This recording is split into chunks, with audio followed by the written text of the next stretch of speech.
So hi, my name's Tom Castleton and I've worked in the radiotherapy space for 5 or 6 years. I spent 3 or 4 years doing customer installation projects and order fulfillment, and I joined Leo Cancer Care about 6 months ago to head up the operations team, focusing on both manufacturing and of course customer installation and integration to our customer sites.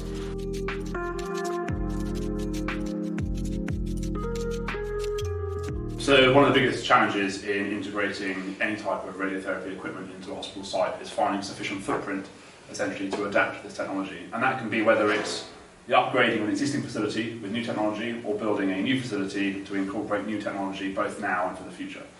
One of the really great things about Leo Cancer Care's product is that we have a much reduced footprint, which is made up of a much smaller treatment room, because we do not have a big, large rotating gantry.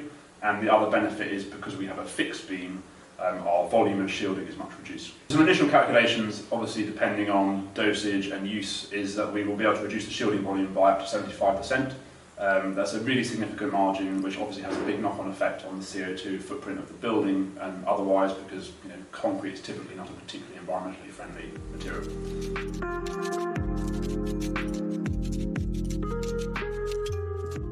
Yeah, so the Leo Cancer Care Marie product essentially fits in a single-storey building. So it means that a treatment room for a proton system is no longer multi-storey, split over many levels.